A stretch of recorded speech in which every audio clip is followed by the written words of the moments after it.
I'd like to welcome you this evening to our talk, Wind versus Water. I'm Nancy Tibbs, and our talk is being sponsored tonight by the Friends of Wyndham and our sister organization, Grafton Woodlands Group. We were formed as community groups to try to foster informed discussion of the wind turbine proposal for Grafton and Wyndham. We particularly favor open communication, open conversation, so we hope that you'll feel free and comfortable tonight to ask questions and to air opinions.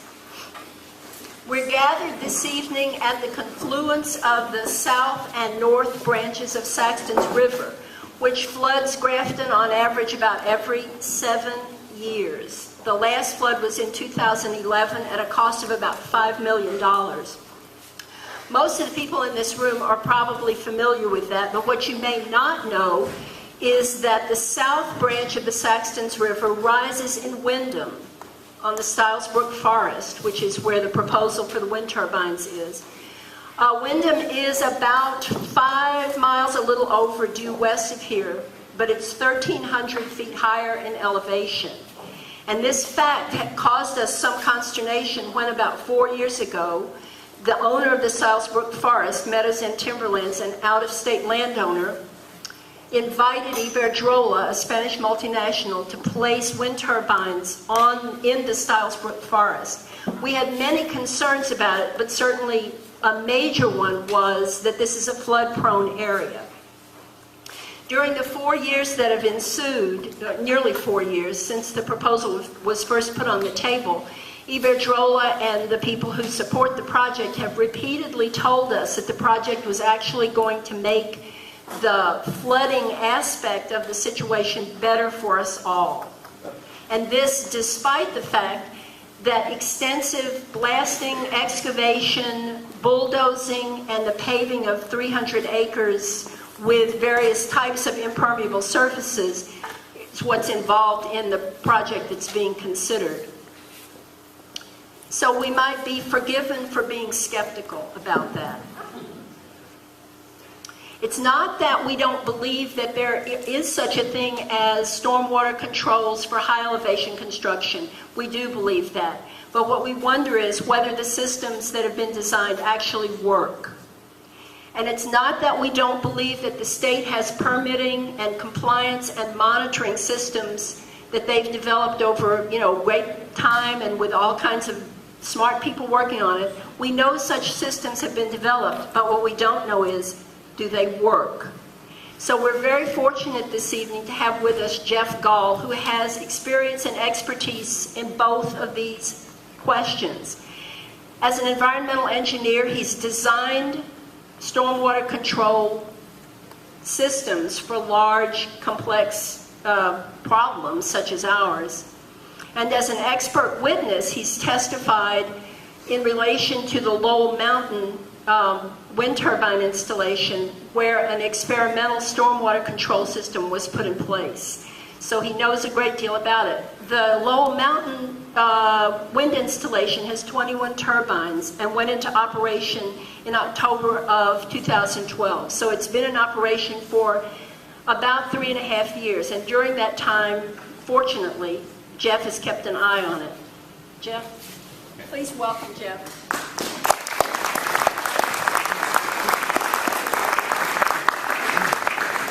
Can everybody hear me? So far, so good. Yep.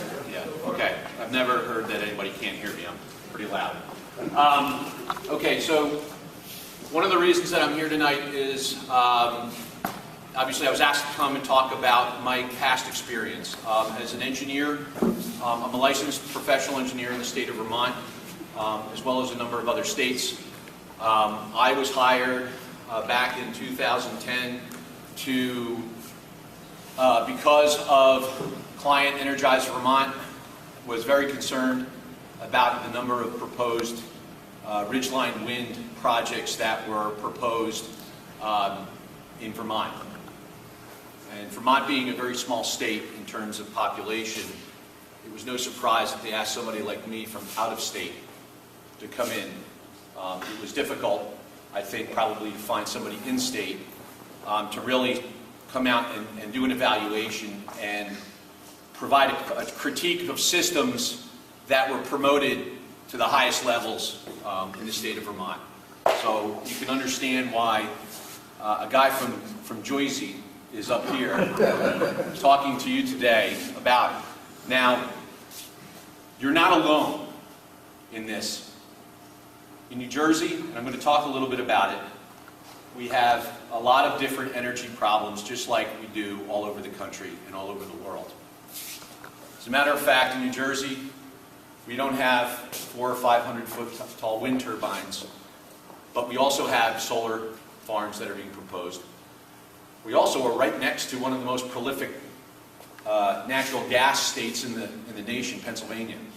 We're actually dealing with 5 different pipeline projects that are now being proposed to go through our state.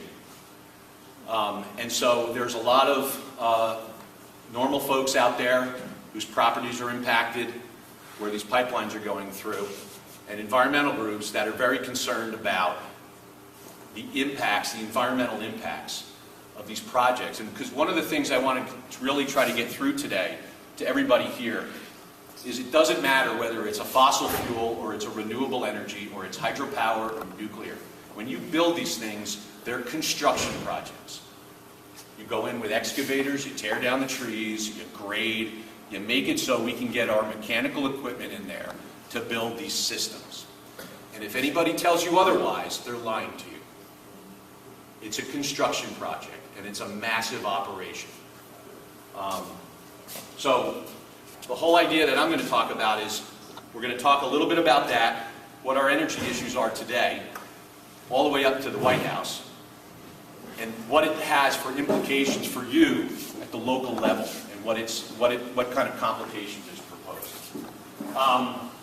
After the Lowell project was built, I'm not a noise expert by any means, but I'm a listening expert. I got ears, so I kept hearing all these complaints about noise and things. So this was actually me. In the fall of 2013, I went up to the Nelsons.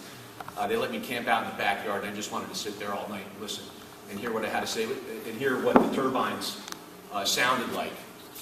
And as a listening expert, I could hear them all night. It was pretty loud. But that's not my area of expertise. All I can tell you is what I'm hearing. So what I'm going to talk about more in terms of my expertise is the water, the permitting, and the ability of the state of Vermont to be able to protect the public from degradation of water quality and flooding. And degradation of water quality is really what I'm going to be talking about in terms of the Clean Water Act. So we're going to talk a little bit about that. Jeff? Yes? Just, I know you're not a sound expert, but in that picture, approximately how far are you away from the wind turbine? I think the Nelsons was about a mile and a half from those turbines.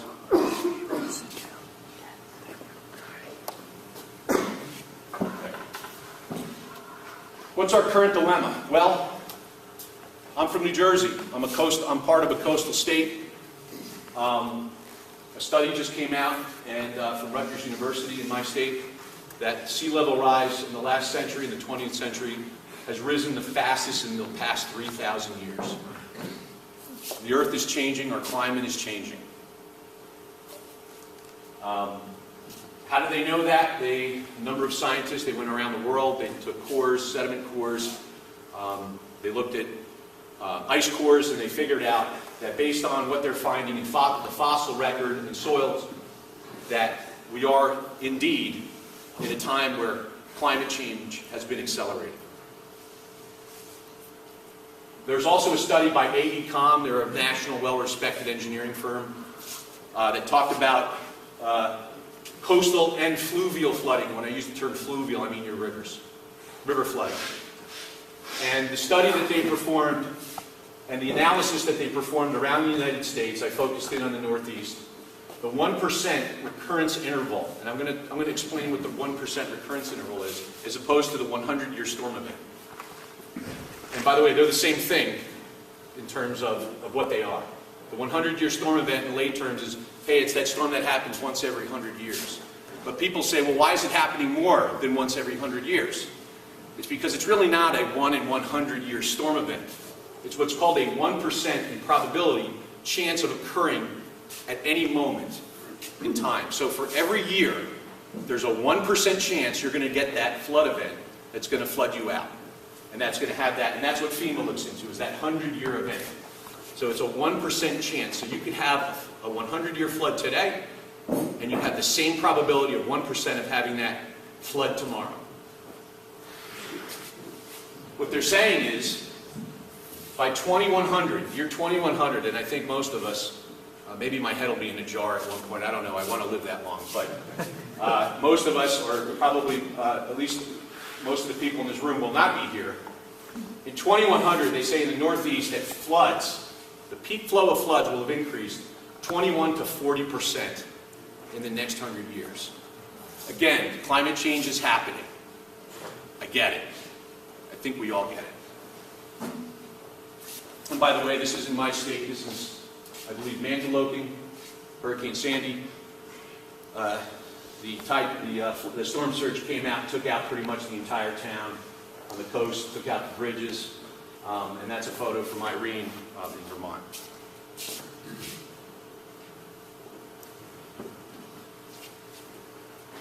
Well, what are we doing about this? And what are we doing about energy security? There's a combined effort here. We're talking about energy security and climate change. And so in 2012, President Barack Obama came out with the all of the above strategy for energy security as well as addressing climate change. They said we've got to develop every possible thing we have in this country. We have to do it. We have to keep it here.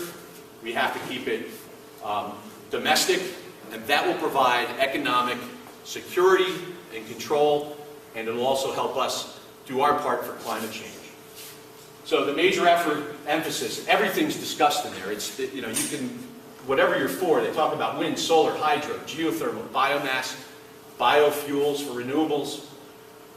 They're not throwing off the table natural gas and oil. And what I put in quotes is clean coal, because I'm, like that'll never happen. And then we talk about nuclear. So everything is on the table right now at the federal level. They're okay with everything.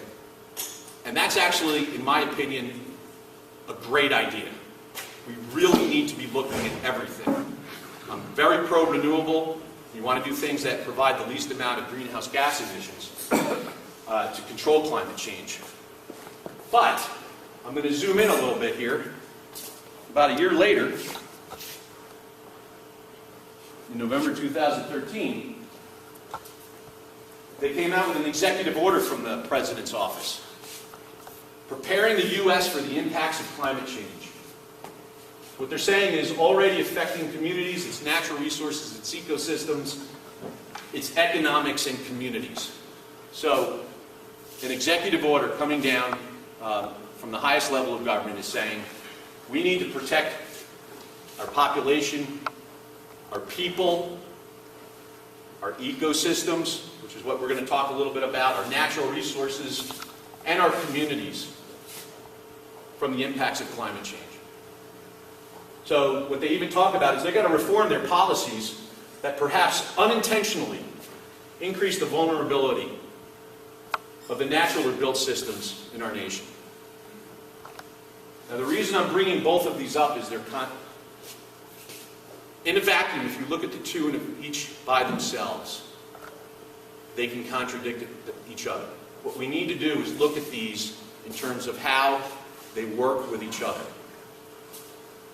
And I'm going to get to that as we move along.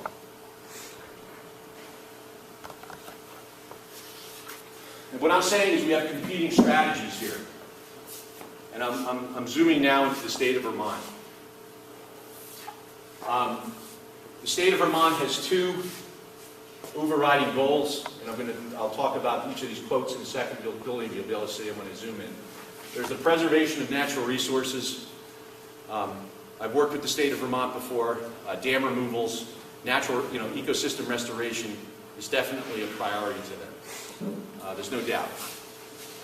But there's also a Vermont renewable energy strategy, which, if not worked in the context of preservation of natural resources, is, in what my opinion is, you're getting on some of these ridgeline wind projects. So let's first go in. Nobody's going to be able to see this. I'll read it to you.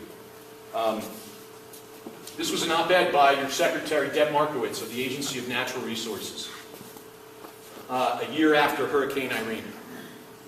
And what she said is we need to slow stormwater before it rushes into streams. Our steep mountain hillsides send water rushing downhill, not only during storms like Irene, but also during smaller storms. She recognizes that even smaller storms are a problem. She further goes on to say we need to ensure that floodwater has somewhere to go. Our farms, wetlands, and fields provide a place where flooding rivers can spill out and slow down. Healthy forests protect us by absorbing as much as 70% of the rain that falls before it flows overland to streams. Protecting these areas means less flood damage in our valleys, villages, and homes. Forests provide the biggest bang for your buck when you're dealing with stormwater management. Let's go over to your governor on his website. Governor Shumlin, pursuing clean energy policies in Vermont isn't just about doing what is right for our environment, protecting our unrivaled quality of life. And that's nice. A thriving clean energy sector is also integral to our economy, keeping young people in Vermont, making the state a more affordable place to live. That's why he feels very strongly that we must lead on creating a clean energy economy based on Vermont values. They're going to add 15,000 jobs in his quote on his website. So to me, the governor, it's not just about the natural resources, it's about the economy, it's about improving people's lives. Again, look at this in terms of protecting your natural resources. There's room for both.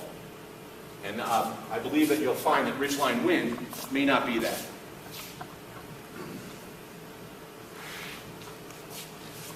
So, the two things that you deal with, I was telling you I'm dealing with solar and gas pipelines in New Jersey. We are dealing with also, we're still behind we're still a little bit behind on wind.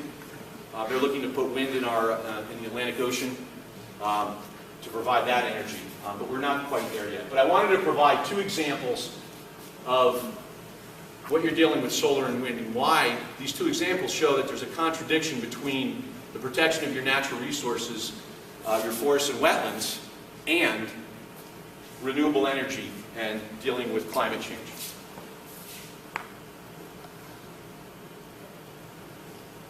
This is a project up in Burlington, Vermont. It's called South 40 Solar. It's built, this is Lake Champlain right here. This is the project right here. You'll notice I've put in red. The solar farm actually goes this entire area right here. Everything in red is wetlands. We don't even allow this in New Jersey. But they're putting the solar farm, the poles, within the wetland. And there's a couple of numbers at the bottom when you're talking about impacts. You talk about wetland fill. If you add up all these little poles, they're like I-beams, if you ever see on a building, except they're in the ground. When you add up the area of those, and there's thousands of them in that site, within the wetland, it adds up to only about 91 square feet. Doesn't seem like a lot. Now they talk about other impacts of 52,000. It's probably likely from the shading of the solar panels and those impacts. And they say, well, they're going to be above the ground. The wetland is not going to be impacted by that. However, this is what a construction site looks like at a solar farm. I call it repeated impacts, repeated pressure from equipment.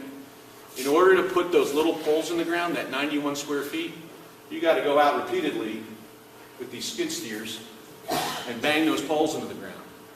Actually, before that, you got to get out to the site. So what they'll do is they got to clear the site. You go in with bulldozers. If there's trees, you clear the trees. You go in with those types of equipment. You take that out.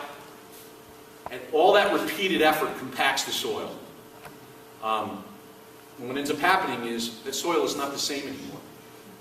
That's something that we're actually also dealing with in New Jersey from impacts on agricultural lands.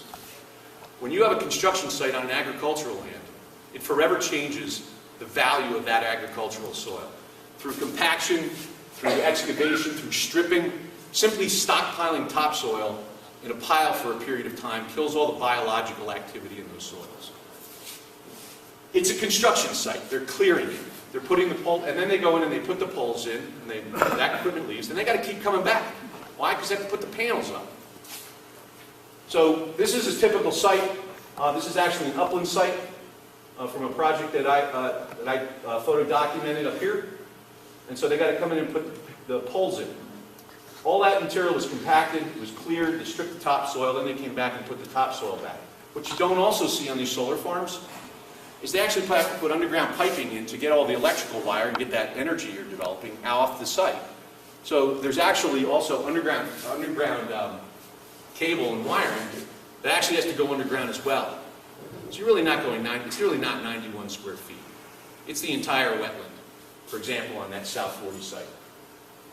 Here's a site, this is actually the Barton site, solar site in Vermont.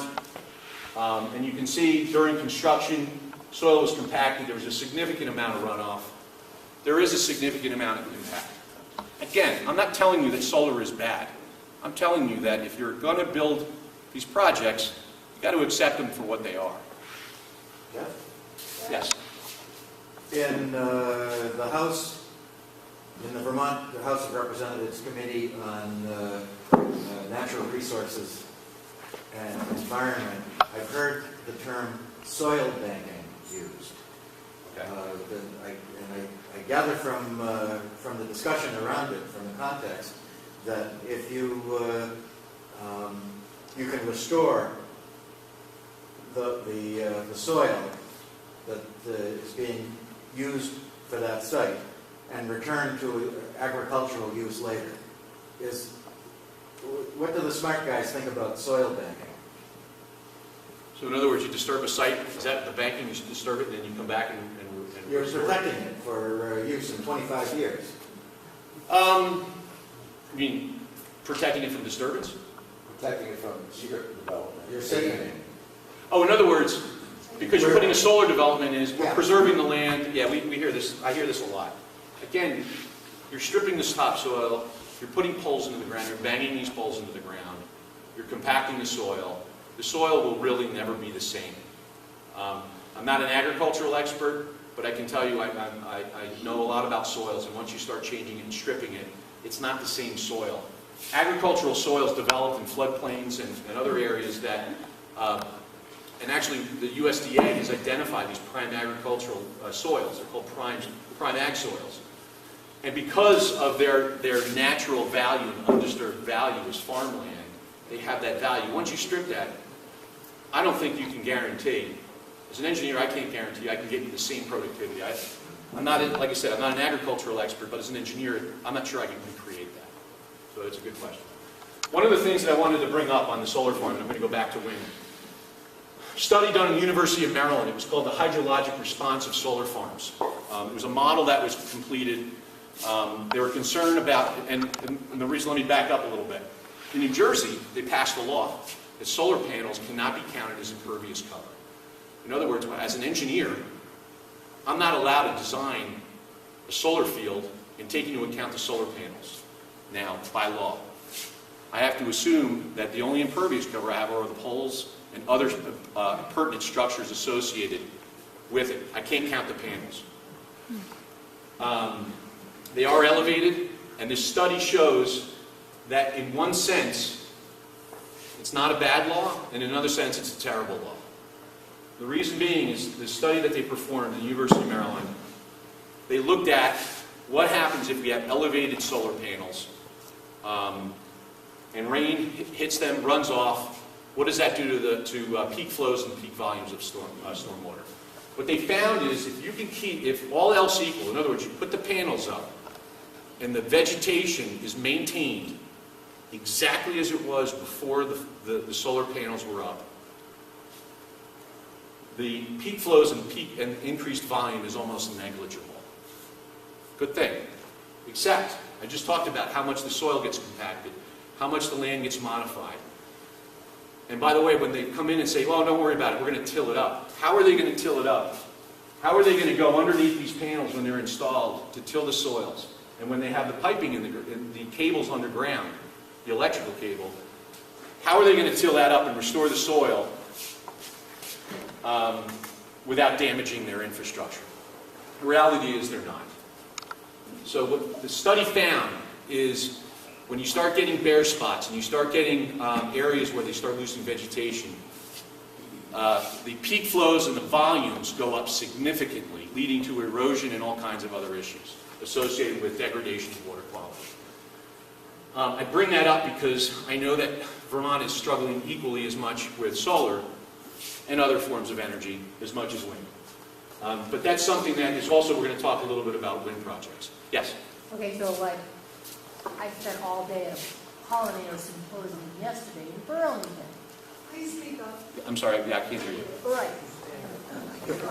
So I spent all day yesterday at a pollinator symposium in Burlington where we had the Secretary of Agency of Natural Resources and probably the best bee experts in the state, maybe in the nation, addressing the plight of the pollinators and what they were. So one of the things that they were proposing is that solar farms would be an excellent place for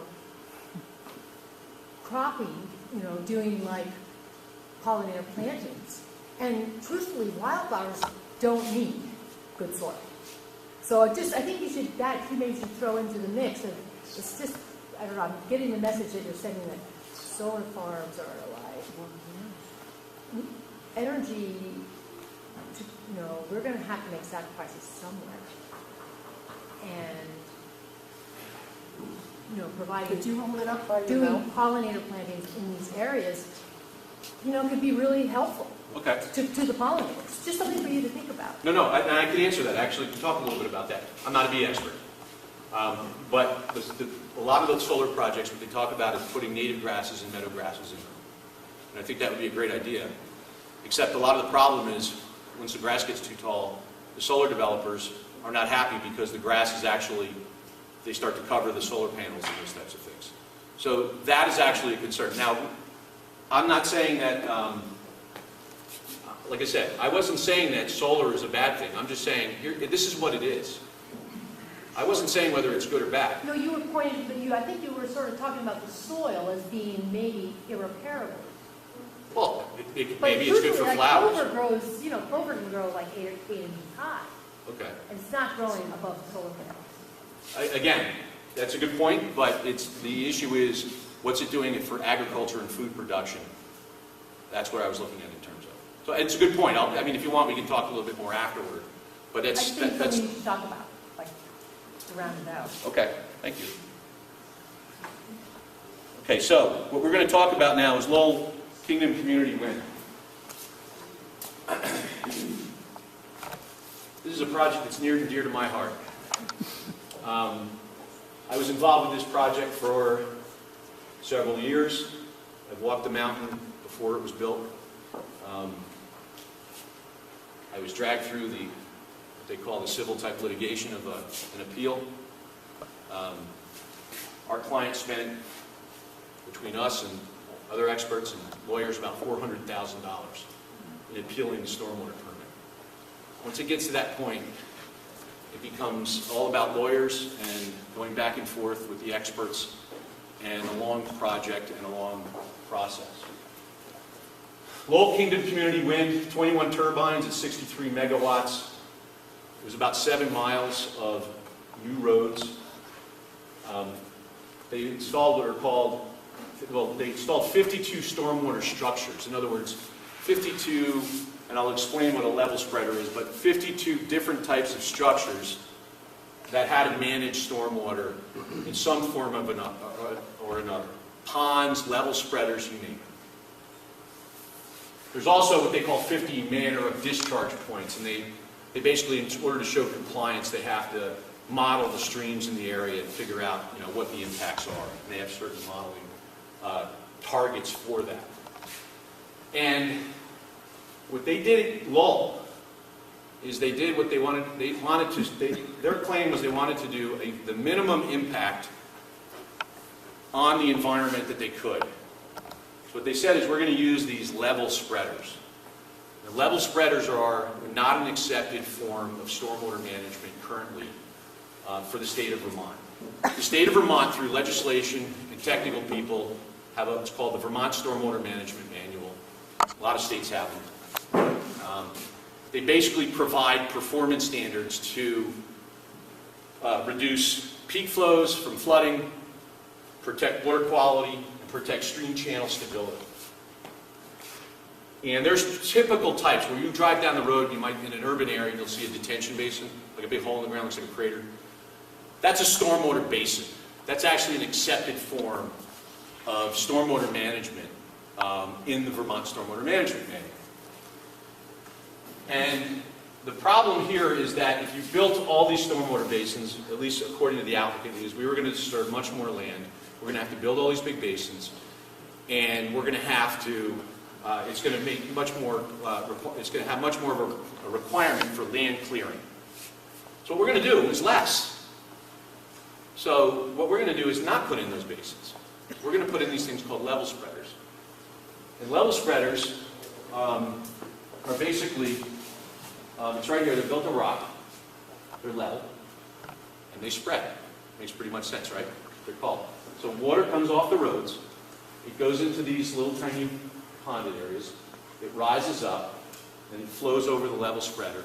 And what it's supposed to do is take rainfall that hits those impervious areas and concentrates on the road, goes down to these level spreaders, and the water will rise up, just like on a table. Just, I've seen them say, oh, it's going to be as level as this table right here. And the water will go back to sheet flow and recreate the sheet flow of these systems. The fatal flaw of these systems, though, is if they're not exactly level, then stormwater flows much faster and you get erosion and you get higher peak flows. They actually have, I believe it's 32 of these up on Lowell Mountain. What really happens is, over time, when you're dealing with Vermont winters, that's a little close-up of it, you're dealing with Vermont winters and weathering and erosion already on these level spreaders, and what ends up happening is it doesn't flow level. As a matter of fact, it's so not level that the vegetation is already grown here. I believe this was taken in 2013, over a year after the site was built. And you'll see that it's focusing, the water's flowing right here. So it's actually not going off the site as sheet flow. It's going as concentrated flow and going over the land. And it's going down the hill, and because it's closer together and it's not sheet flow, it doesn't have as much contact with the ground surface, so the ground can't slow it down and it goes faster. So the question then becomes, they modeled it as sheet flow, but is it really flowing as sheet flow? Now, during the appeal process, we argued that the 150 feet that they say this was going to flow as sheet flow, based on their 20 to 30% slopes, by all the literature, wasn't going to happen. And it's not happening. And it's evident by these level spreaders here. So the peak flows of these systems are not that easy. And keep in mind, there's 52 stormwater devices on this site they have to manage. How did they manage them? I don't know. I'm not allowed on the site. They won't let me. How are they appropriately managed? Probably have to tend to them every time there's a storm event. I heard you get high school kids, go in and clean them out every once in a while. That's the stories I've heard. You have to keep leveling them out. Keep in mind, though, every time one blows out, its sediment goes somewhere, right? The material from that level spreader goes somewhere. But it's all right, they replenish it. So now you have a continuous load of sediment. Now, I'm going to show you a video. And it's going to show a little bit about how, and I'm standing right now in one of the wetlands. This is the northern site of, the northernmost area of the site, of the turbine site. It was like, I think it was near T1. Off the property, it was downhill of the one level spreader. And according to their calculations, that flow was going to go as level spreader, very sheet flow, a few inches thick, evenly to that wetland.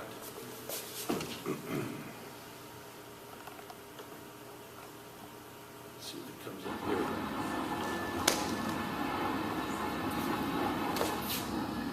By the way, I'm Just no, about northeast from tower T1. oh, by the way, those aren't jets flying over my head. That's T1, that's turbine 1 that you can hear. Again, I'm no noise expert, but I'm a listening expert.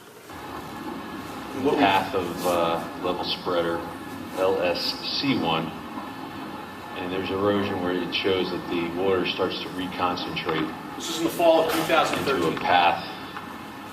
I'll need to check the calculations to see where it is, but it looks like it's all I do a lot starting of to talking myself reconcentrate. in the woods. I'm going to measure this off. I'm guessing it's about 100 to 200 yards downstream from level spreader LSC1. Let's see if I can, well, look a little bit blurry here. What's happening is, where I was standing was in the wetland, and you'll see there's a little, I call a head cut, starting to form. And that happens when stormwater starts to concentrate, starts to convert from sheet flow and creating rills and those types of erosion. So what happens is, that will now continue until it comes to an equilibrium. But I found evidence on this site that it is not flowing as they modeled it. It is concentrating.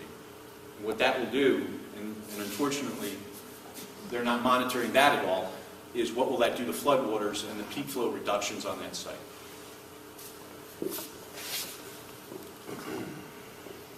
Does Lowell have any history of flooding, let's say, like Grafton does, per se, in its history? I don't know. I did see when I was on the project, there were news stories that came out. There were certain storm events. I remember a small, little tiny hydropower plant got knocked out.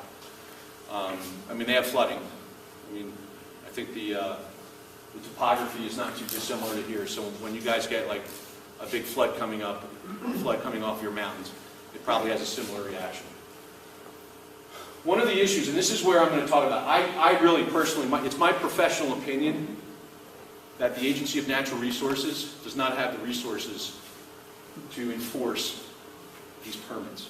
These projects are big. They're big and they have a lot of stormwater controls associated with them. And so that's enough already for the wind developer to maintain these structures. And I put this up here that regulations are only as good as enforcement. And really what gets to the heart of the matter for me is condition 14 of the Lowell stormwater permit.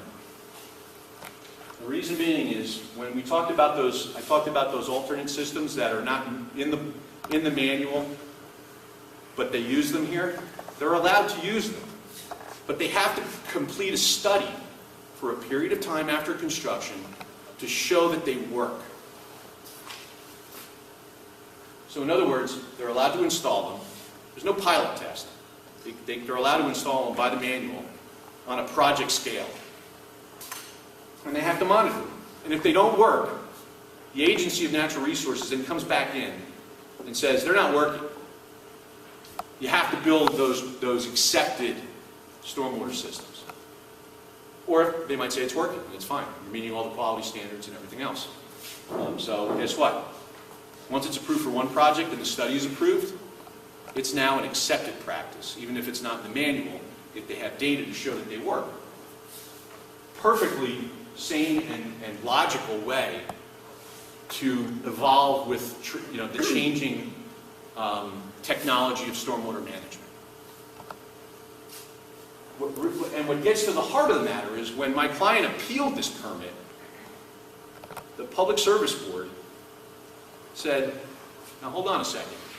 They said they're going to monitor these things. So what's your problem? If they don't work, they're going to have to build those big new systems. They're going to have to build those big basins. The issue is they haven't done it yet. As a matter of fact, a year after they were done with construction, they were supposed to start this 3-year study. And that was in 2014. So it's 2016, and as of February of 2016, no studies have been accomplished yet. How do I know this? I did a a Public Records Act request. I got all the documents. As a matter of fact, I asked for just Condition 14 documents. They said, I'll tell you what, let me give you everything because it's a lot to go through. So I do have literally everything that they have associated with the Lowell operational stormwater permit. And right as of, at least as of February, early February, when I got these documents, they hadn't even started the study. There were emails going back and forth. They basically said, you know, a person from A&R said to the consultant for Green Mountain Power, where's your plan, where's your plan, where's your plan? And they kept saying, there was one in April of 2015 that says we're still working on it, we're still trying to pick these level spreaders, we're still trying to find them. The next email was actually January of 2016, 8 months later. A&R sent a nearly identical email out and says, where's this study? Where's the plan to do these studies? And so, I don't know, maybe when I asked them for this information, maybe that triggered them. I don't know, maybe they're in the process of doing it right now. The problem is their permit expires in August of this year. The permits for these systems, this individual permit, was 5 years. Time enough to build a project, implement a study, determine whether these level spreaders are working or not, and these what I call experimental systems, and then determine whether they should reissue a new individual permit or require the applicant, Green Mountain Power, to build systems that are acceptable. Hasn't happened yet. Hasn't happened. I have no idea why. I'm not going to get into either politics or the staffing resources or anything else at the Agency of Natural Resources. But for some reason, it hasn't started yet. And guess what? Deerfield is going to start construction very soon. The Public Service Board, as I understand, is very close to issuing their construction approvals to start. They have these exact same level spreaders. They have the same systems. No monitoring has started yet on this site. Yeah, when were they supposed to have begun the study? What it states here is the operational phase of stormwater management alternative design and performance monitoring plan prepared by VHB dated 9/20/2010. 2010, by the way. They had a plan in place in 2010 before they even got the permit. Right now, they just need to pick the level spreaders. And last revised in December of 2010, shall not commence until the new design alternative treatment system has been in place for 1 full year from the date of construction. The consultant even put further that said, and then by the way, the Vermont Stormwater Management Manual says you have to complete your study within 3 years. And the consultant went further to say in their application of that plan, we're going to do this study over the course of 3 years. So it was going to be a 3-year study. So right now, A&R has no information to make a determination on whether or not that permit should be renewed. Will they renew it? I don't know. I hear, yeah, probably. What are they going to do? But the fact of the matter is, they have no data right now. Now, you're going to hear things. They're going to probably see this presentation. They're going to say, we're monitoring this project. Part of our water quality certificate, our showing of compliance with the Clean Water Act that's issued with the stormwater permits, we've already got monitoring stations downstream from this project. They even have one up at Sheffield. Except all those points, those areas that they're monitoring, minimum 1,000 feet downstream, a couple miles. Sheffield, I think I even measured one that was like 2 or 3 miles downstream. So they're not monitoring these sites at the point of discharge, and by the way, at the regulated waters that run right all the way up to these discharge points. They're monitoring thousands of feet downstream. To me, that's not showing compliance with Condition 14 that's in the permit. And to me, they're not in compliance with the stormwater permit. If A&R has not enforced it, A&R, as a delegated agency from the United States Environmental Protection Agency to manage stormwater, and the Clean Water Act are not in compliance with that. And therefore, the A&R could conceivably be in violation of the Clean Water Act at this point in time. I have a question. Yes? What agencies are involved in passing Act 250? Like, because now this is Act 248 that he's... Public Service Board. Yeah. So before, what agencies were involved? Was the A&R and? I believe it's the environmental board, and then they rely on A&R as an expert, and then there's, I guess, these commissions. I'm not an expert in Act 250, but they have these regional commissions that then review the plans and to determine if they're in compliance with Act 250.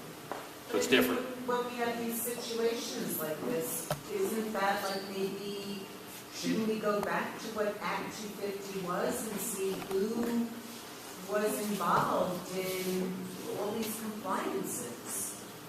That you'll have to, I don't know, you'll have to talk to your legislature about that.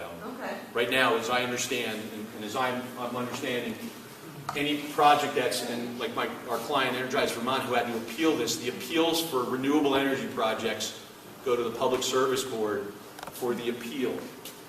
Now, in the appeal, the defendant is Green Mountain Power and the Agency of Natural Resources. The irony is, the defendant, the Agency of Natural Resources, is also the Public Service Board's expert. So how does that jive when you're trying to make a decision? Is there a conflict of interest? I don't know the answer to that, but I think it made it very difficult for them to make that decision. Now, we talked a lot about this in general in Vermont and a lot of the issues at hand. Why is it important to the people in this room in Windham and Grafton? Right now, there's, I guess it's 28 turbines, 96 megawatt facility that's being proposed here between these two towns. It's a much bigger facility than Lowell. It's bigger than Deerfield. It's definitely much bigger than Sheffield. So one of the things that I did get, I obtained, I went online, there was a press release about, I think Iberdrola came in and they had a map, showed where all these turbines are going. So I used those, I overlaid it on in GIS and Google Earth, located all the turbines. I think I'm pretty close to where these turbines should be. But one of the things that's not showing up that I think is important for the people in this room to know is that it's just not turbines, it's not these poles that are going to the ground with these turbines going in. You have to get in there. You have to get in there and build them. They need access roads. We talk about Lowell having 7 miles of access roads and crane paths. So I put in some hypothetical crane access roads that would essentially go over to 121 over by Saxon River. Logically, you probably want to pass through, I think this is Townsend Road, down the south branch to go through. When you add up that red line and all these access, and I didn't even put the access to like individual turbines, but it's 10 miles.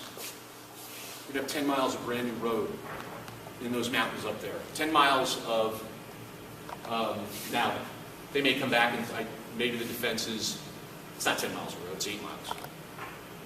Okay, it's 8 miles. Whatever it might be. My calculation is it's 10 miles.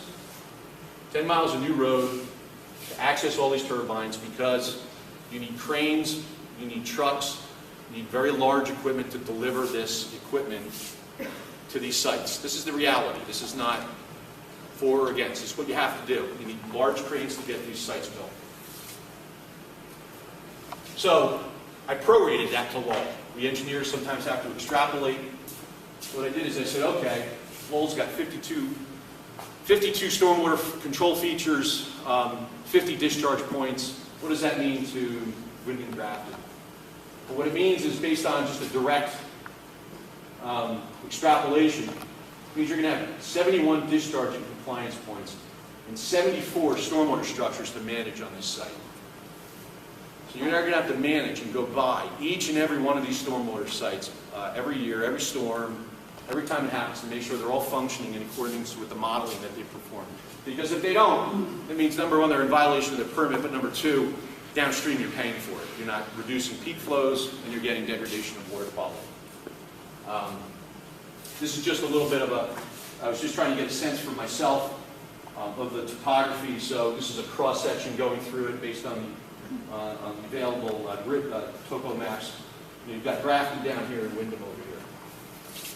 I don't know why Windham didn't show up. I did everything like that. No disrespect intended here.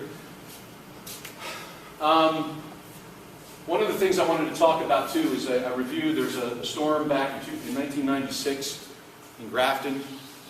They talked of the Grafton, Vermont flood, although it seemed to be it was along a lot of the ridgeline areas in this area. But it was a NOAA, the National Oceanic and Atmospheric Administration, technical report on the 12 to 13 June 1996 flood. Obviously, it was a series of thunderstorms. I don't really have to give people too much of a history. I think you're all probably painfully aware of that flood. There were many road washouts. There was 8 to 9 inches of rain in 2 days. The interesting thing for me as the engineer that I caught my eye was what they say causes the storms, which are actually pretty prevalent in the Green Mountains and probably a lot of different mountain range systems, where the mountains actually are perpendicular to the flow of the weather patterns. They call it a convergent upslope flow. What that does is as the weather, as moisture-laden weather comes in from the west, it hits the mountains, it's forced up, and it starts to squeeze the water out. And so what you end up getting is these cells that form. All these black dots here are all the cells that had formed during some of that radar from that 96 storm event. They come up and they cause rain to fall, especially up on ridge lines. You've got Glebe Mountain over here to the west. And this dashed area, this map was provided to me, this dashed area shows the property where the wind turbines are going.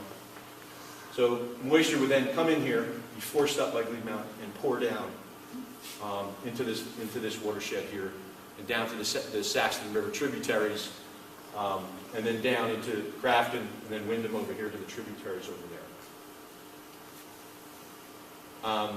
Why is that important? Because we're putting 10 miles of road right where the water falls, right the steepest part of the watershed. And that's where a lot of these projects are going. Of course, that's where the wind is. Yeah. It's a trade-off. Yes? You talked about degradation of water related to streams and rivers, but I think a lot of us are probably on well water.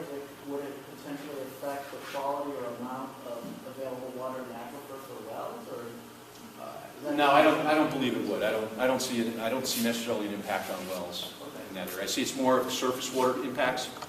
Okay. So no, I don't see that. Especially if you're far from the site, I don't think it would have any kind of impact.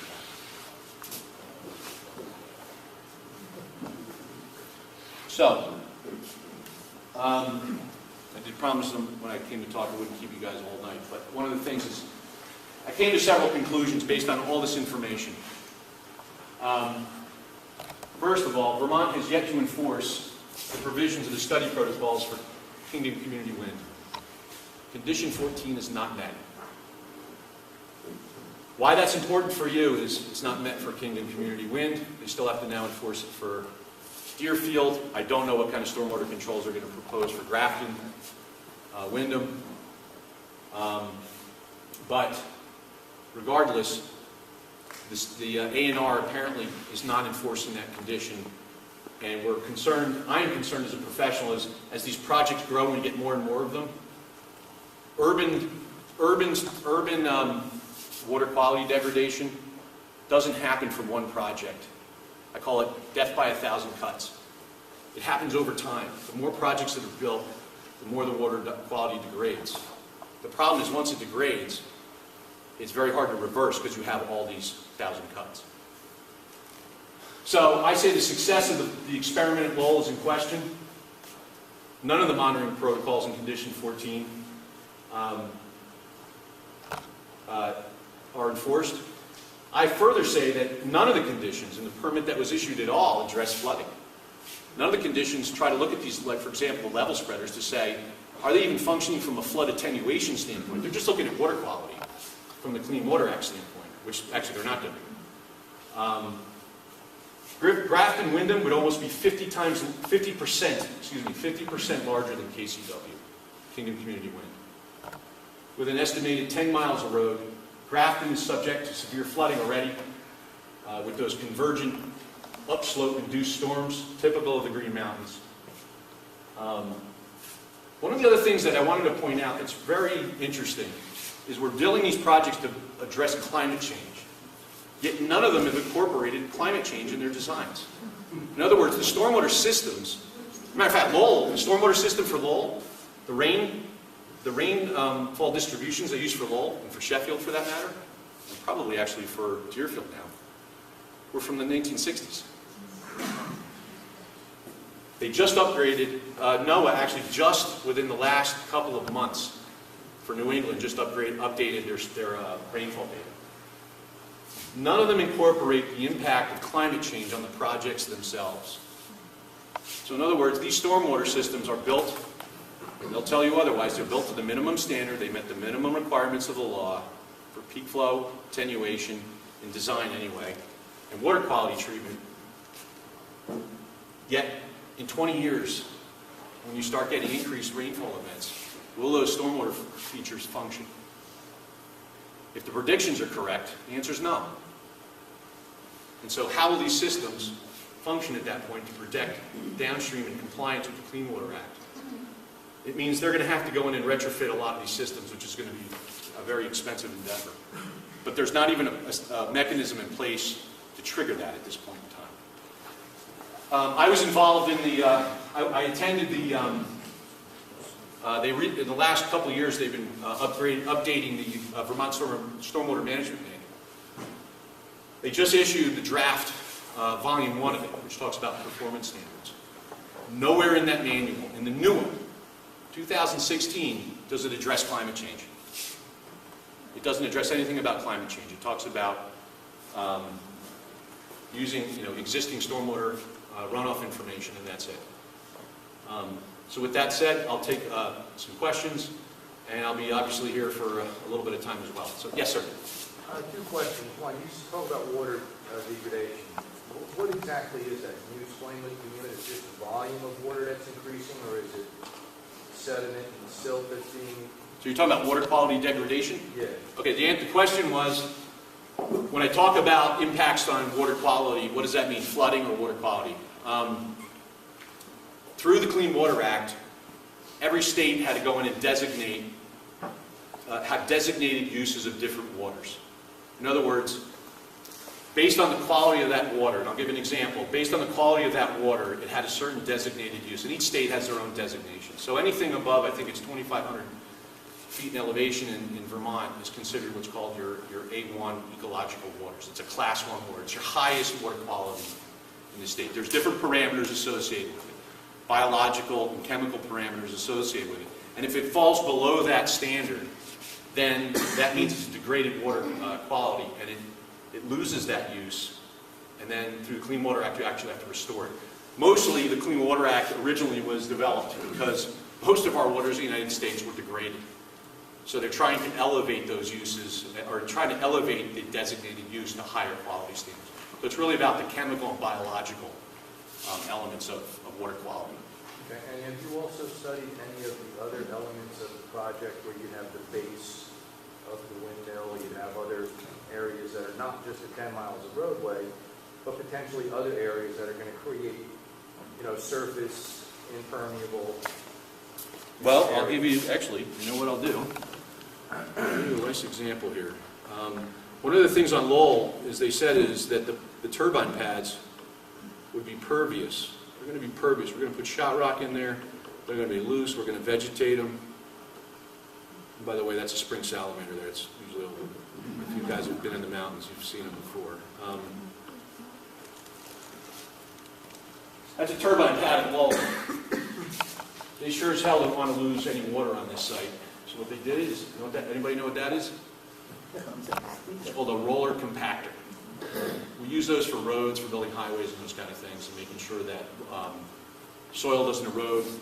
I actually was on a construction site once, and this is not just, by the way, this is not just wind projects. There's construction projects we have to deal with, where you have to really educate the contractor on the design intent versus what's actually being built.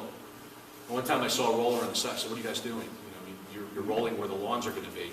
He goes, "Oh no, it's going to rain tomorrow. We got to make sure all that water goes off site." And you're just like, okay. So they went up and they put all the soil to make these pads and level, and they compacted them. Yet in the stormwater calculations for these pads, they're considered pervious. Why? Because they said after construction, you they're going to see this and turn it into a meadow. Because the only time they really need the pads are to erect a crane, is for cranes to erect the turbines. So, how are you going to get grass to grow on this? I challenge you to get clover to grow on this. Anybody else? Yes. Yes, you, sir. Yes. Compared to the site at Lowell, it seems to, from what we can tell, we have many more sizable streams that rise in the property here. I think there are 5 named streams that contribute to the Saxon River Basin. And they flow through very steep terrain. If you've studied the topo map, you know that. How much more complicated is it to control that kind of runoff environment from a more straightforward one? And can you reliably use your kind of straight line projection of the number of flow control devices you need to build? Well, every site is different, but I would say generally, I mean, Lowell was a very steep site. It's so, in that site they required, for these turbine pads, I know at least one of them required a 40-foot cut in the bedrock. These, I'm not sure what the cuts would be for this one. We haven't seen any plans yet for it. It seems that you do have many more streams coming up further up into the terrain here. I think it's because you're almost on a plateau. It's like, you've got Glebe Mountain to the west, you've got the smaller mountains to the east, and it plateaus a little bit out, and that's why when you look at the turbines, they're not so linear like at Lowell. They're kind of all over the place. They're more of in a matrix. But I would say with all the water bodies, it's going to be the same. It's going to be just as difficult. Yes? Jeff, I hadn't realized that the turbine pads at Lowell were permeable. I've seen, I think a lot of us have seen the pictures of the turbine pads under construction, and it's hard to believe that they are. But when these sites are decommissioned, are the level spreaders still going to be required? And are we going to be in a situation where we have to maintain those for 10 years, 20 years, 30 years, 100 years? I don't know. The decommissioning plan calls for, they come up and they call for scarifying. I know a little, reading the decommissioning plans, they call for scarifying the surfaces going in, scarifying the roads, and then vegetating everything. There's 2 components that you have to consider. I think if they revegetate them, that's a plus. But the fact is they've also then have forever altered the drainage patterns on the site. So it's going to be an interesting experiment to see how the streams respond once they're not there. I would imagine the situation is going to be better once the roads are vegetated and those things. But it's the stream patterns I can't make a prediction for how they'll react. And what impact does all of this excavation, all of this exposure of new rock have on the streams? One of the things that actually they're in the plans, in the construction plans and the applications, they have to address iron seeps that form, because you've got rock that are in these mountains that have been obviously buried for millions and hundreds of millions of years, and the rock at the surface has had eons to kind of erode and create sort of a buffering capacity. But as soon as you expose this rock immediately to weathering, you're going to start getting the minerals leaching out. And they actually have what's called a iron seep mitigation plan. And actually in some of the inspection reports I've reviewed for Lowell, those are coming to fruition. They're finding iron seeps. And what happens is, if you've ever seen those, like you'll see red going into a stream, it's usually iron that maybe it has been in solution underground because there's no oxygen. And as soon as it gets oxygenated, it comes out of solution because it becomes rust and goes out. What that does is it actually drops the pH. So the pH can drop significantly and actually do biological harm. And I know on Lowell, I've seen it actually when we were during the the appeal hearings, I was able to go into the woods, and there are certain areas where you can see there's iron flock actually going into the streams, and in some of the inspection report, they're still having to deal with that. So it's sort of like acid, maybe not to the extent of acid mine drainage, but it's a similar effect. You're starting to get those metals being exposed, and they go out into the streams and drop the pH, and it's not good for the biology. Yes? The land that's being proposed for the development was owned by Vermont Marble for many decades, and they wouldn't sell the mineral rights to the landowners because they still wanted to mine asbestos. And then in the 70s, it became clear that there was quite a good uranium vein. And there was some talk of mining uranium in the hills, probably the easternmost part of these hills. And I'm wondering what the effect of that leachate would be, and what would the effect of blasting asbestos and uranium be? I don't know the answer to that. The question was, what would the impact of blasting and excavation into bedrock regarding asbestos and uranium? And I don't know the answer to that. To be truthful, I'm not an expert in those areas, and I'm not familiar enough with the geology of this area to answer that. So, Can't be good. Yes. Can you pull up the slide from the earlier that showed the flooding? In particular, the Vermont flooding. You had a slide with Katrina and... Yeah. I wanted to respond to the questions about Lowell and did it have a history of flooding. So that one on the left there. Yep, that one. Okay. That was actually another one that looks just like it. There was a major flood in Lowell in on May 30th, or May 29th, 2012, while the Lowell Wind Project was under construction. And so the roads had been built, and the blasting had been done, and this flood took out that hydro dam. People who were 80 and 90 years old said they had never, ever seen flooding like that in Lowell. And then there was another flood after that. And the speculation was that it was, shall we say, exacerbated by the construction on the mountain. But how do you prove afterwards that that was what it was? It's difficult to prove, that's for sure. I'm sure it didn't help, that's for sure. Any other questions? Yes. Jeff, there are hundreds of miles of small cold water streams in the project area and downstream from it. These are wonderful ecosystems occupied by very sensitive cold water species like brook trout, spring salamanders, and dusty salamanders, for example. I was just curious. You calculated that there's going to be about 74 of these non-level, as it turns out, spreaders. Each one is a small pond or pool, open to the sun, oftentimes, as evidenced by your pictures, full of brown water. They're real solar sinks. And so I was just wondering what effect that might have on the water quality, or the water quality, or the water temperature in downstream areas. And importantly, does the state of Vermont measure temperatures as part of their studies of these projects, water temperatures? So the question was, what's the temperature impacts of these projects on downstream receiving waters, because a lot of the waters you have here are considered cold water fisheries.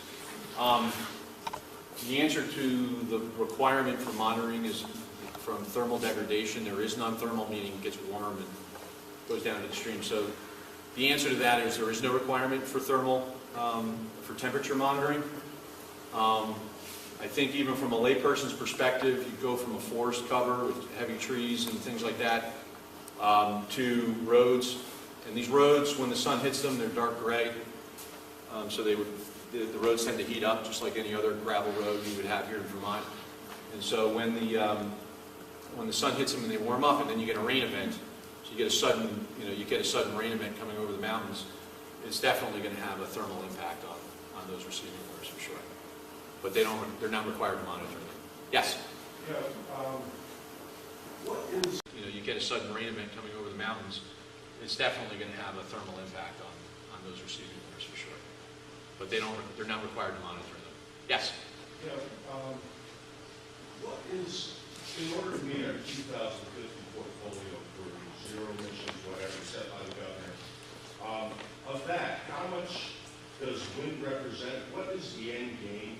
And from there, how many turbines in Vermont? And how many resources? I'm a water resources engineer, so I only look at the impacts of these things. And like I said, I look at these as construction projects over whether they're renewable or development or whatever. I have heard, talk about 200 miles of ridgeline. I think one of the developers talked about needing 200 miles of ridgeline to be developed. That's not my expertise. I just read that. Yes? Given the fact that the level spreaders don't seem to be working, is there any other technique or method that could be used to control stormwater runoff and preserve water quality, given the fact that there will be 8 or 10 miles of roads and a whole lot of concrete poured? Is there any way of controlling this, or is it just pretty much hopeless? It's something that would be, in my opinion, my professional opinion, on that terrain, in that environment, would be difficult to manage. There are systems that they can build that are actually within the Vermont Stormwater Management Manual. And by the way, at Lowell, not 32 of the 52 systems were these level spreaders. They did have other things called wet ponds, and I think there were 4 dry basins. And those are accepted practices. They just require a lot more area. So again, I think even during the appeal process, they had the Public Service Board asked them, well, what would this impact be? And I think they said it would be another 7. I forgot the exact number. It was like 7 or 12 acres of forest that would have to be cleared. But think about it too. They have to actually build to those stormwater basins. They have to build these large embankments. So it's kind of have like all these little mini dams on the side of the mountain that they'd also still have to maintain in perpetuity. They're eventually going to, dams are like, whenever I do a dam restoration project, I tell clients, dams are no different than like the roof of this building. They're made to hold back a force. A roof is made to hold back snow and rain. A dam is made to hold back water. Over time, they have to be fixed or replaced or upgraded. So regardless, it's a significant amount of effort. Might it address the actual performance standards at the time? It's possible. It's just the maintenance is still there. It's still going to require extremely due diligence and due maintenance on these structures. Good question. Thank you. Yes? So I've got a question about how low, or is perhaps the Agency of Natural Resources is out of compliance. So what I think I heard you say was that item 14? Condition 14. There's a number of, the stormwater permit has a number of different conditions they have to meet. And so condition 14 says that there's a report that's due in July, in 4 months from now, that a contractor from the Agency of Natural Resources is supposed to be delivered in 4 months. Is that correct? And that contractor, of their own volition, said we'll do 3 years worth of data. The 3 years worth of data is something that's not a requirement. So if the contractor magically comes up with a report in July, they won't be out of compliance. Is that right? Yes. The issue is they give you the alternative stormwater treatment system. They provide you with 3 years because there are specific amounts of storm events you have to test for. You can't just get 3 one-inch storms and say we're good. They want a variety of storm events with a variety of prior conditions on the watershed. So if it rained a week before, it was dry 2 weeks before. They want a variety of conditions on a site so that they can then look at the entire range of storm events and say, are these systems functioning? So they give you 3 years. So basically, they understand too, right when the project's done, you still have to get vegetation established. You still have to do it. So they give you a year. They say at a year, at a minimum, you got to start. But we need a report in 3 years. So technically, you need a report in 2 years if you go by that. If you go by their rule. Now, the consultant himself said, we're going to test this for 3 years. Yeah. We're going to, over the course of 3 years, we're going to analyze this, and we're going to And assuming show the under the data. Freedom of Information Act, you actually did get all the data, I did. there's no evidence that they've done anything. As of February 2nd, 2016, they've gotten no information that would for a plan. And so in July, when we don't see the report, is there any consequence? You'll have to call the Agency of Natural Resources. The answer is no. I don't know. And it's actually not, their permit expires in August, actually. So technically, at the permit expiration date, it's a complex situation because they don't have the data. They were supposed to do the study, but the renewal of the permit really should be based on data. But they don't have the data. So what do you do? On August 19th, what are they going to do in that office? And during that conversation you were explaining that to us, did you also say something about some federal law that might be? Oh, okay. So Vermont is what's called a delegated agency. New Jersey is the same way. A lot of states are. They're what's called delegated agencies. The EPA, it's very difficult for them to manage every state in the nation. So what they do is they provide, for the Clean Water Act, they're allowed to delegate to the state agency, the state, to regulate the Clean Water Act and enforce the Clean Water Act. So, and then they have to provide reports to the EPA showing they're in compliance and basically submitting reports to them. So what ends up happening is, as a state agency, through the Vermont Stormwater Management Manual and through all these performance standards, that's how they show they're in compliance. So in order to show compliance with the Clean Water Act, they have to enforce their stormwater rules. So if they're not enforcing their stormwater rules, they're not in compliance with the Clean Water Act. I mean, the Conservation Law Foundation had the same problem with them a few years ago with this already. And they actually had petitioned the EPA that said Vermont should be, de-delegated because they weren't managing, and I think they were dealing more with agricultural impacts, I believe, was it, for Conservation Law Foundation. So, But this might be something the Conservation Law Foundation might be interested in? oh, I've tried to call them. They don't return my calls. Huh. No. Yes? Jeff, back to the question about alternative systems. As you said, they require a lot more area, but is it also primarily a financial question? Is it a lot cheaper for the developer to do those level spreaders versus the other types of facilities? My opinion is, my professional opinion is, they believe it's probably less expensive. I mean, imagine if you say, I got to build basins or do less. Less is less costly. I think what they're probably finding is that it's actually, there's a lot more maintenance associated with it. So that's something I think they're probably a little bit surprised about, especially because they keep having to go in and repair them. But if they don't maintain them, and if there's no manager, the developer's off the hook. Well, just like everything else, if you don't maintain them, they'll eventually fall apart. So yeah, the answer is they'll eventually, if they're not maintained in perpetuity, fail. If they're not feeling ready. Any other questions? Yes? Is there always water in those, or just when there's... I think there's at least actually there's a lot of times there's water standing in them. I've seen inspection photos during dry periods as well, and there is water standing in them as well. I've never seen the level spreaders themselves without water. I've seen some of the wet ponds without any water. Do they use herbicides during the... Oh, I don't know the answer to that. I don't know. The question was, do they use herbicides to control mosquitoes? And the answer is, I don't know.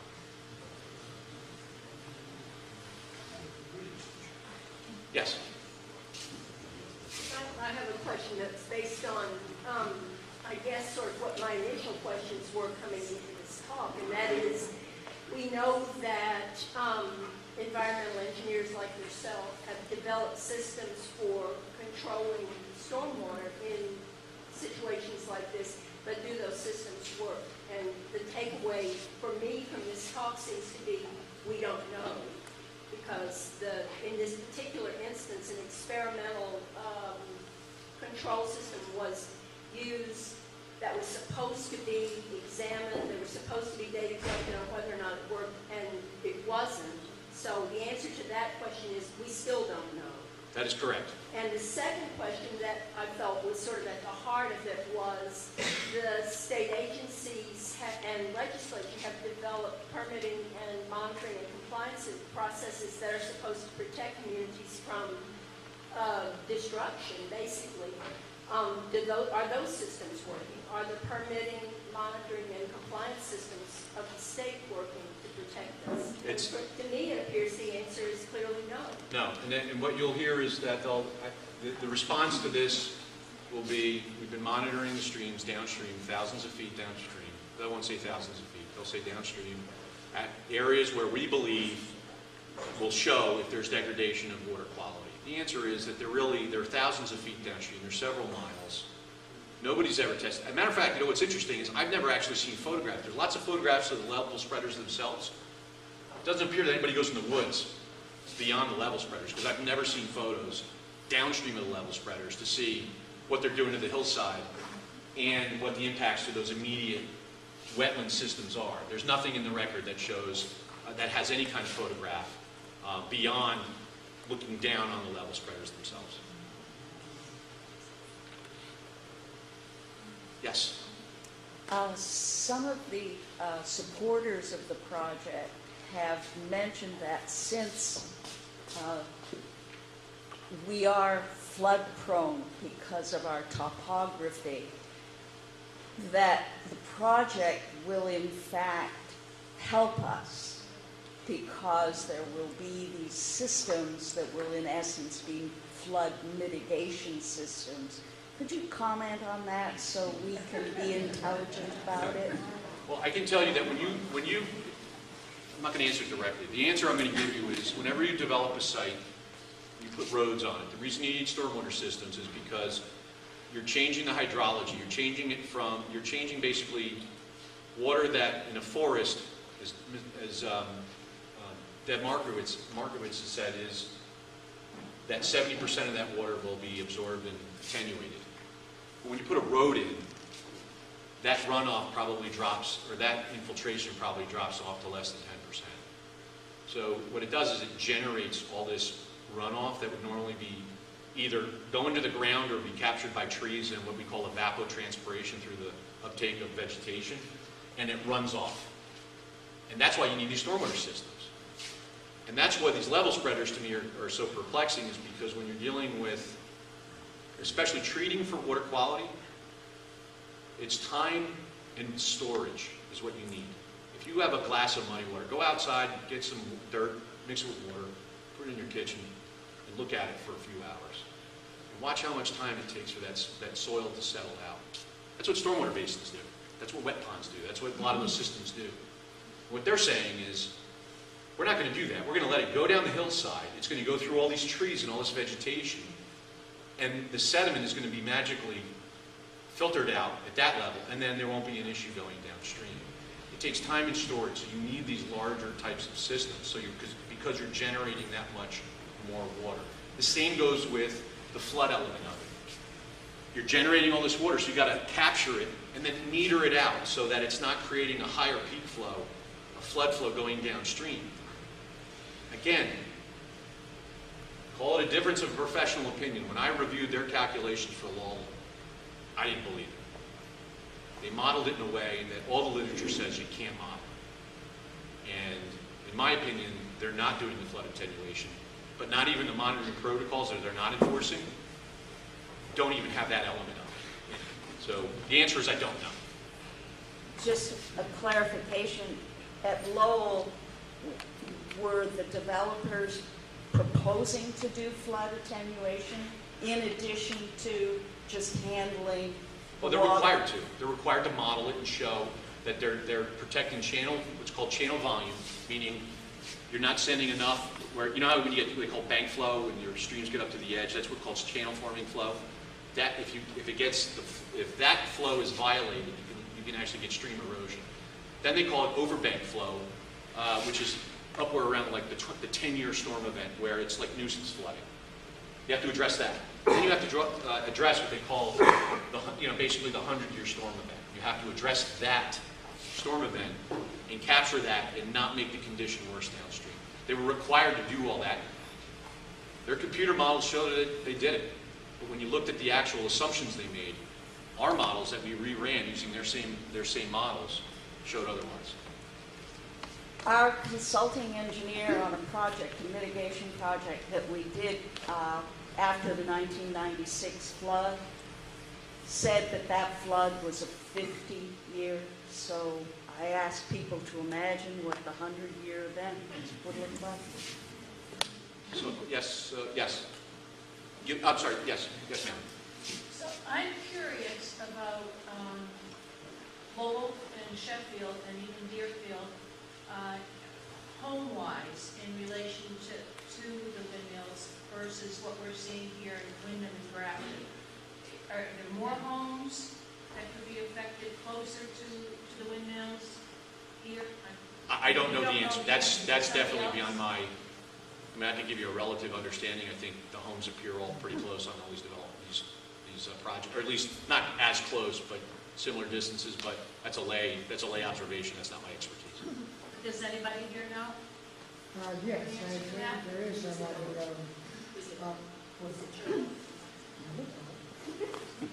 I guess I can say, can you hear me? What? I have a very soft voice. I can say that in Wyndham, the number of houses and buildings that are within 1/2 to 1 mile is about 94. That represents about almost 50% of the value on Wyndham's brand name. And that's pretty different from most of the other places around. I want to, from that though, I do want to ask Jeff another question. The property that my co-star here for 35 years or so have the privilege of paying taxes on is about 1/2 a mile away from several of the turbines that are proposed. On either side, on both sides of that ridge, there's a stream, a wetland that runs across our property. It's a very active wetland that has beavers now in the spring. There's ducks mating and raising, storks, moose come down to drink, everything you can imagine. On the other side is another stream. Even if they have wet level spreaders, along this ridge parallels 2 streams. Level spreads, it seems to me, just thinking about it in sort of an uneducated way, wouldn't make much difference because we're only talking about maybe 1,000 feet from the ridge down to the wetland on our property. When the water comes off of these paved roads, impacted roads, it's going to come off at a much higher velocity.